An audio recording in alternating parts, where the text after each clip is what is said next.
National Weather Service in Lake Charles has issued a tornado warning for East Central Acadia Parish in southwestern Louisiana until 3:30 p.m. Central Daylight Time.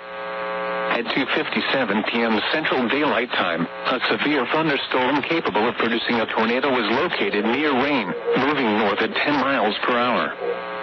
Hazard, tornado. Source, radar indicated rotation. Impact, flying debris will be dangerous to those caught without shelter. Mobile homes will be damaged or destroyed. Damage to roofs, windows, and vehicles will occur. Tree damage is likely. This dangerous storm will be near Rayne around 3:20 p.m. Central Daylight Time.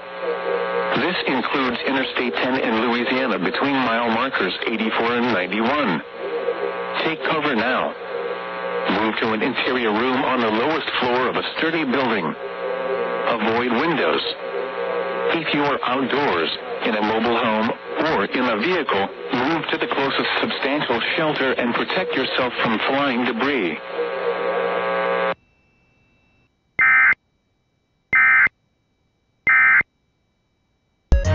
Line up at the start. The running